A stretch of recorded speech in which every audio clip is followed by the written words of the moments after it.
we're approaching the holiday season. And while we do a holiday gift guide for sort of the coolest games to buy for that year, we thought we should do more of a evergreen sort of list of great games for when you get those family gatherings, whether it's Thanksgiving, Christmas, Hanukkah, whatever you gather your family for during this time. Yeah, I mean, there are a lot of great family games that have come out over the years, like way too many to narrow down to a list, but we did it. We picked 10 that we think will fit a lot of different groups' needs, but I think especially we focused on ease of learning, fun to play, as well as suitable for large groups. And hopefully it will stop those political arguments. Yes, nothing too cutthroat.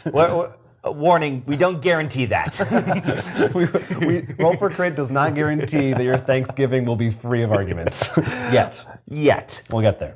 Well, anyways, let's move to our first one, Concept. This came out a while ago, and since then, I think for us, it's been one of our main fillers. Yeah, it's basically charades, but with pictures. Is really the tagline for it, the selling point. And I know this is one of the few games I have been able to get some of my family members to play, and it is picked up very, very easily. I mean, that's I think something in common with a lot of the games on this list.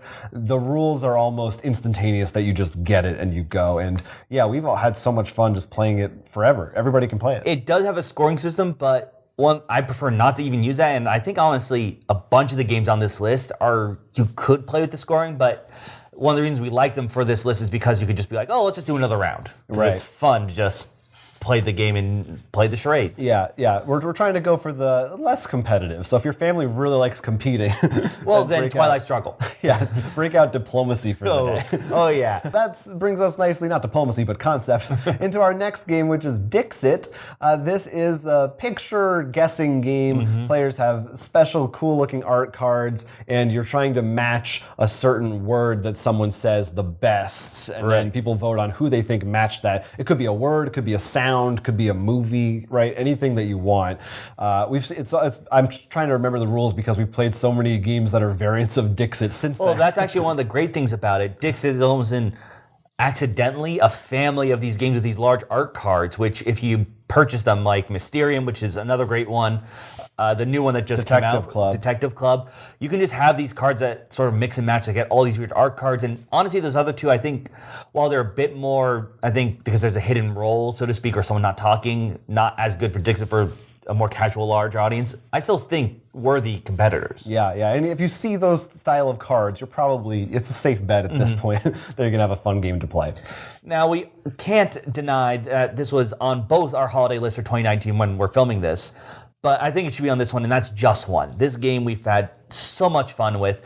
Pretty much the way it works is one person is the judge, and they'll say a number based on a card, but they don't get to see the card. So that number will refer to a word, and everyone else is going to write on their little whiteboard a word to try to help them guess that. But if anyone writes the same word, they don't get to see that clue. It just becomes this really fun game of, all right, how can we get him to guess this word? And like, oh, she won't get this, or he'll get this, or, oh, I think everyone's going to probably relate to that, so maybe I'll try to do something a bit more abstract so no one else, so I don't take out a clue. Yeah, this is really fun. This one does have a scoring system that I think, because it's cooperative, works a little better. Right. It's not the I'm winning. Right. As a group, I think it could really get into like, oh, we got to really look, we can beat our score. And which we have, except we tend to score worse as each game goes. We have yet to get the perfect score. That's an elusive beast, that one. We will someday. Next up is a very intriguing original game, The Mind. You probably remember hearing about this one maybe from last year. Another big Spiel des Jahres buzz type of game.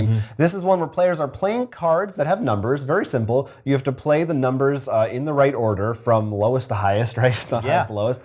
But there's a catch. You cannot speak. So you are purely going on your intuition of when you think is the right time to play the cards you have. Right. We shouldn't even say speak. Communicate would be a better. You're not supposed to like nod. No gestures. Yes. And it's all about like starting to realize people's timing of how confident they are of putting something down.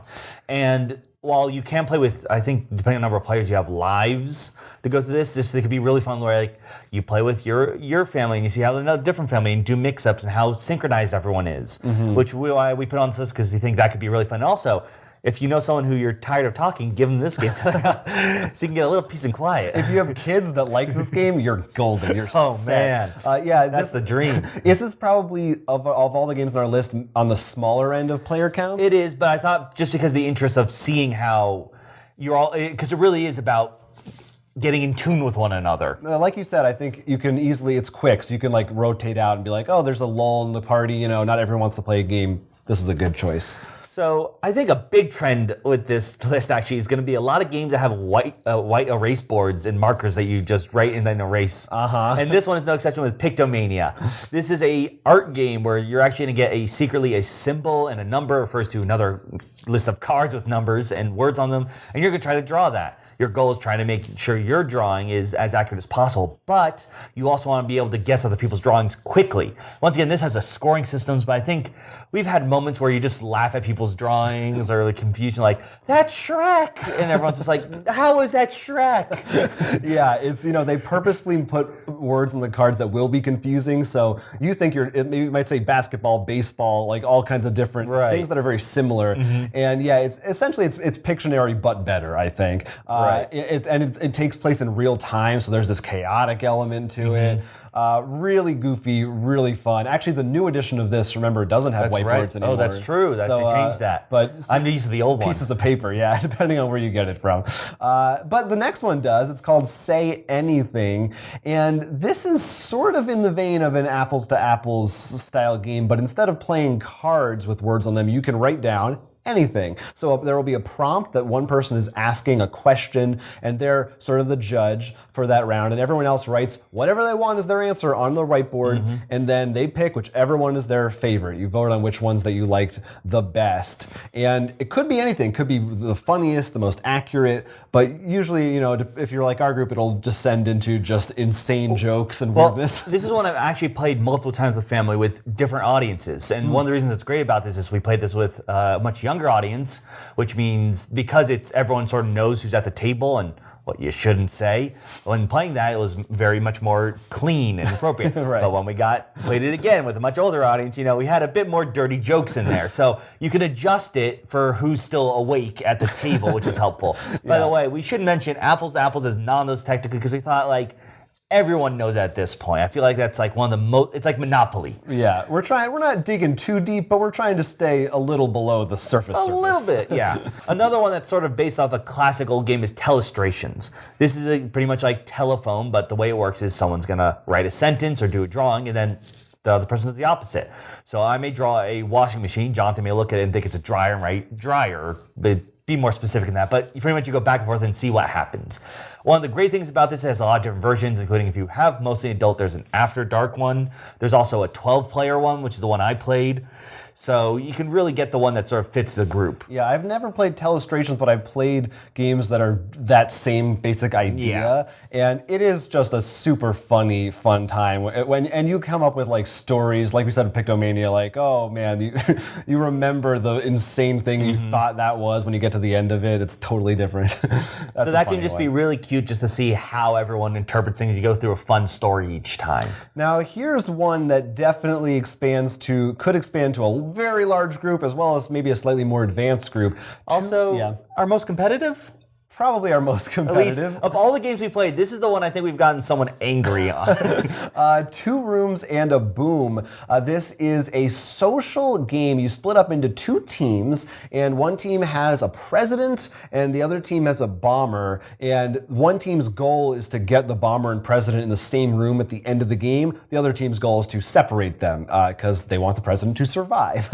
And you have different roles, and it's very free form. So there you split up into different rounds, and you're voting for a leader, and then you trade people between rooms. But in general, most of the game is you talk, and you can just say whatever you want. There's no turns. There's no real structure to it. You can show people your role if you want, or you can keep it secret. Sometimes you can't. Some roles can't do that, and that's where the fun begins. You can have weird things that are like the president or bomber need to see a specific other role first, or they still lose even if they're on the same room. Some cards the spies are the same color as the other team, but they say blue spy instead of being on the red team. Some are coy, I think, is the one that can't show anything. So people are like, are you coy or are you just lying to me? Yeah, there's a lot of different variants. If you have someone who knows this game well, it can easily be taught, I think, to more casual players, but also hardcore players can find more out of it. Not only the competitive, I think the fact that they have a President Bomber is probably on the edge, but because it can fit such a large number of people, it's just, we found it to be, if you have a large gathering, which most families gatherings do, this can have a lot of fun of just discussion and I will say this one, I think, might be a little harder to find than the other ones. I think sometimes it goes in and out of print. No, this one's definitely the hardest of them all. There might be a print and play out if there you too. tend to get large groups, this is definitely one to go try and find. Now, I mean, how can we not make this without a werewolf game? I mean, this is like the classic of all. And I think our favorite, at least my favorite, is Werewords. This game is like the rest, but the way it works is there's a magical word that will banish the werewolves, but only the mayor knows, and he is silenced for whatever reason. I can't remember if it's a magic spell or something. So he can only answer yes and no questions. And it's up to everyone else to try to guess what the word is. There's actually an app on the phone, and they have a general list, but you can actually look at a specific list if you want something that's maybe based on movies or books, whatever categories you want. And it'll give you like an easy, medium, or hard. And of course, the werewolves are trying to misguide everyone by asking weird questions. And there's also a seer who does also see the word, but if the werewolves can guess the seer at the end, they win regardless.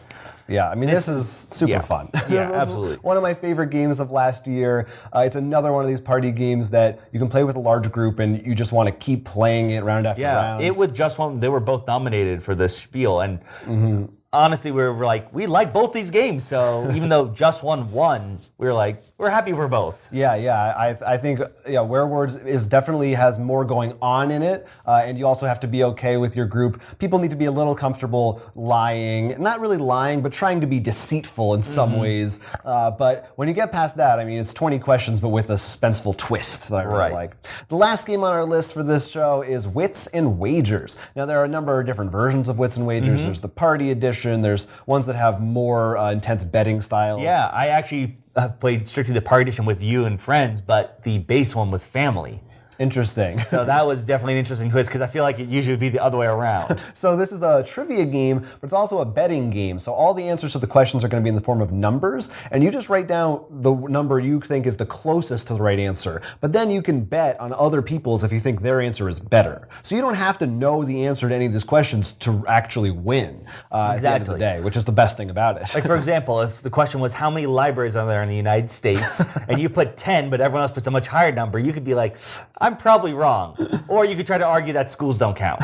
And it's Price is Right rules, so closest without going over. And like we said, the different versions have a couple weird twists. Like, I think the one tile acts differently in the party versus the other one, if I recall. And then you get chips depending on your answers, and you can bet them all at the end. It's still a very fun game of where you're like, you don't have to feel too bad for not knowing the answer because you see everyone else's, you can sort of just bet then afterwards. Yeah, definitely. If for people who like trivia, this is a great one. So yeah, a lot of great games on this list. I mean, we could probably go on forever with talking about casual games for families, but I think this is a solid list of 10 of the best ones. Right, and I think they're pretty solid because, I mean, even some of the games that we consider casual, like King of Tokyo, I know I've brought that up with my family and my dad's eyes just glazed over. Yes, these are games that... I think these should be able to still work with a large age range without being too difficult or with hard to maybe grab. the exception of like Two Rooms in a Room and Werewords are a little more, Pictomania maybe, but most of these are like, you can explain the rules within 30 seconds. Draw or write a word. Yeah, and a lot of them, even if they are more complicated, you can just give simplified versions of them. Like, people don't need to know all the rules. Aren't they making, I don't know if it came out, but the concept for kids. Yeah, I believe that did come out. There's a kids version of Concept. Actually, a bunch of these probably have that. Yeah, that's possible. Definitely look into that if you're looking for younger audiences. But a lot of these are definitely will work with, I think, like 8 years or older could definitely play a good chunk of these games. But of course, look into the games, and your mileage may vary depending on who it is. But yeah, I mean that's it. I think these are some of the ones we've had the most success with. Yeah, let us know what games you've been able to play with large family gatherings, what you've been able to get away with. Maybe you were the one who got away with Diplomacy or Twilight Struggle, which bravo to you. I could no way get away with that with my family gatherings. Yeah, me either. Let us know in the comments section down below. We'd be interested to hear all that stuff. And hopefully you're having a good holiday season. And check out our gift guide if you haven't. If you're looking for something that you might want to get or give for the holidays, that's also a good place to go, a good resource. I'm Jonathan. I'm Will. And this has been Roll for Crit. Catch the latest from Roll for Crit by liking and subscribing and supporting us on Patreon. You're not a hidden traitor, are you? Come on, like us.